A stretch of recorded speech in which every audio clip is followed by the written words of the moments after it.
Malamang papangit ka talaga pag adik ka kasi, di ba ano yon, hindi ka kumakain ng maayos, hindi ka natutulog ng maayos, at wala nang laman yung utak at tiyan mo niyan eh. Kasi di ba ano na lang yan, para kang zombie, para kang tulala lagi pag nagdodroga ka.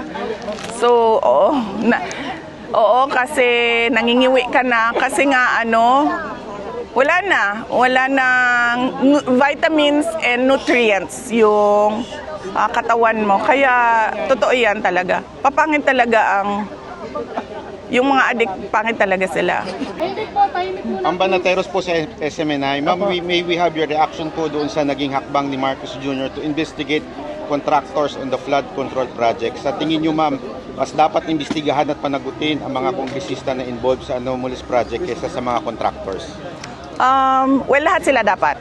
No, hindi lang yung mga contractors dahil yung mga contractors ay mga tauhan din sila ng mga members of the House of Representatives. Kung maalala ninyo, meron akong ginawa na interview noon kung bakit ako umalis sa Department of Education. Binanggit ko doon na 2 tao lang ang nagde-decide sa budget ng Pilipinas.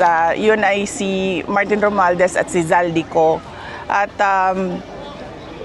yung mga kasamahan nila o mga grupo nila, kasama din nila yon sa paghati-hati noong budget ng Pilipinas. Dahil nakita namin yon sa Department of Education, nabanggit namin yon kay BBM na ganun ang ginawa, pero noon ay wala siyang reaction. Tapos bigla ngayon, meron na siyang reaction. Paniwala ko, ginagawa nila yan para lang sabihin sa susunod na baha na, tingnan nyo, may ginawa naman kami.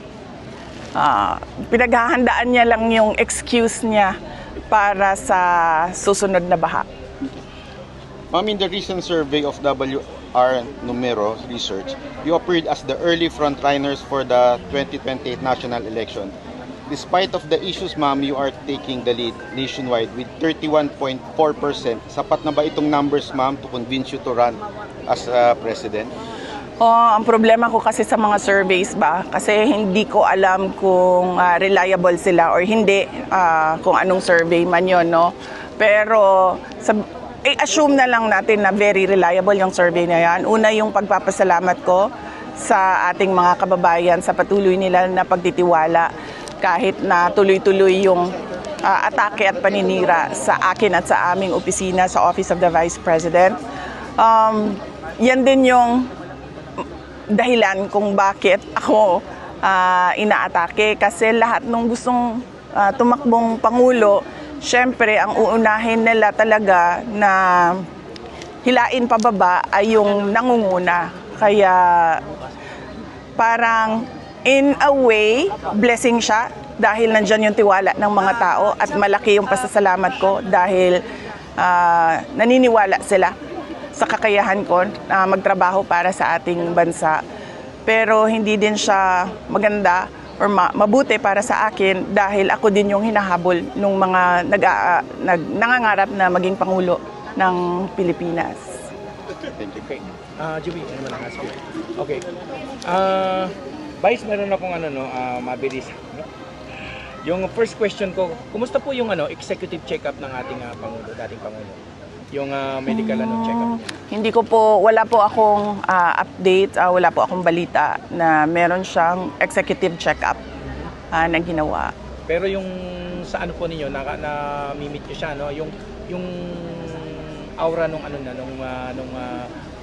health niya. Para sa akin mas okay siya ngayon kaysa sa noon. Noong nakakasama ko siya noong buong taon ng 2024 kung saan buwan-buwan namin pinaplano yung elections sa Davao City, yung nakaraang elections, kung paano gawin yung kampanya, yung election. Lahat yon, buwan-buwan namin yun pinagmimitingan nung 2024. Sa tingin ko, maganda yung, in a way, blessing yung nangyari na nagkaroon ng ibang perspective o parang second opinion sa mga doktor. Nagkaroon ng doktor dito sa Netherlands dahil baka siguro na-review yung mga gamot na ibinibigay sa kanya. Kasi napansin ko, although pumayat siya syempre dahil yun sa pagkain, pero yung kanyang mood at yung kanyang disposition ay mas better compared noon. In fact, noon si PRD is very aggressive and madaling mag-init ang ulo. But ngayon, kalmado siya. And tinatanong ko sa kanya, yung mga sakit ng ulo mo ba dati or sakit ng likod mo, yung cramping mo, nagka-cramps yan siya eh.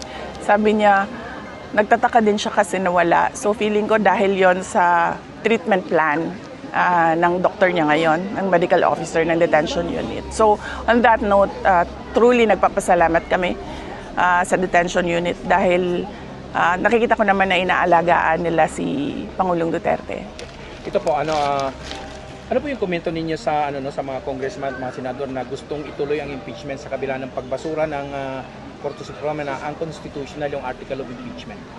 Kahit ako man, gusto ko ituloy yung trial kasi sabi ko nga, diyan lang ako makakapanigurado ba na masasagot ko yung mga katanungan nila at yung mga atake nila diyan na forum na yan sa trial. Pero kailangan natin respetuhin yung mandato ng Supreme Court at yung mandato ng Senate of the Philippines pagdating sa mandato ng Supreme Court pagdating sa desisyon sa constitutional questions at mandato ng Senate of the Philippines pagdating sa kung gagawin o hindi yung trial, yung impeachment trial. Ito po, may question ako, nasa inyo ho kung sagutin nyo, hindi Reaction po ninyo doon sa pagmamak ni Vice Ganda kay dating Pangulong Duterte? Hindi ko. Sigurado ako kung si Pangulong Duterte yon, wala lang yan sa kanya. Kasi sanay siya dyan eh, politiko siya eh. Kahit man ako, merong nagganyan sa akin, wala lang yan sa akin eh. Hindi ko pinapansin yan. Kung tama ba o mali, sa kanyang na lang siguro yun, personal na desisyon yun. So, kung ginawa niya, so sa paningin niya, tama yun. Nagmungkahi si Senator Miguel Zubiri tungkol sa mandatory drug test ng kanyang staffs at hiniling niya sa lahat ng staff ng Congress at Senate na gawin din ito. Nakahanda din po ba kayo na magpa-drug test sa maging mga staff ninyo? Hihilingin din po ba ninyo sa first family na sila rin ay magpa-drug test? Matagal na ako nagsasabi, sir. Matagal na ako nagsasabi na magpa-drug test na kami lahat. Inaantay ko lang talaga si BBM at yung Office of the President na magsabi na magpa-drug test na. Kahit ngayon pa, magsabi sila na magpa-drug test tayo. Magpa-drug test, walang problema sa akin yun. In fact, kami din sa Office of the Vice President, handa kami na magpa-drug test lahat. Okay. Ito pang huling-huli, sa susunod na buwan po yung yung first hearing ni dating Pangulo, Kumusta naman po yung paghahanda ng grupo ni Attorney Nicolas Kopman? Yes, meron kaming meeting, 2 meeting kami dito sa The Hague. Pag-uusapan namin yung mga preparations nila. Previously, ang ginagawa namin is exchange of messages lang, kung ano yung mga paghahanda nila sa confirmation of charges at sa mga iba pa nilang mga filings. Pero by next week, meron po akong mas comprehensive na update kapag natapos po yung meeting namin. Okay. Thank you. Last na po, mensahe po ninyo sa mga kababayan natin dito sa France na sumusuporta sa inyo at sa inyo pong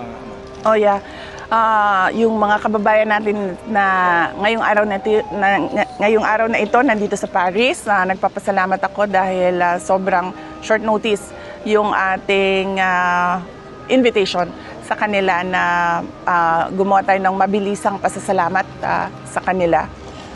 Yung ating mga kababayan sa France at sa buong mundo, syempre paulit-ulit, wala kaming ibang mensahe kundi pagpapasalamat dahil sa pagpapakita nila ng suporta kay dating Pangulong Rodrigo Duterte at pagpapakita nila ng pagmamahal at pagdadasal nila kasi malaking tulong talaga yon. Naniniwala talaga ako na, tulad ng impeachment ko, sir, wala kaming ginawa noon eh. Wala kaming ginawa sa Supreme Court, wala kaming ginawa sa Senate dahil sinabi ko sa mga kasamahan ko, hindi natin kayang labanan yan kasi nakaupong presidente yung kalaban natin. So wag na tayo gumalaw, pabayaan na lang natin. Tapos biglang nagkaroon kami ng good news, then nagkaroon naman kami ng isa pang good news. Wala na ko ibang explanation eh, kundi yung pagdarasal ng siguro milyon-milyon na mga Pilipino. Yun yung rason kung bakit may ganun.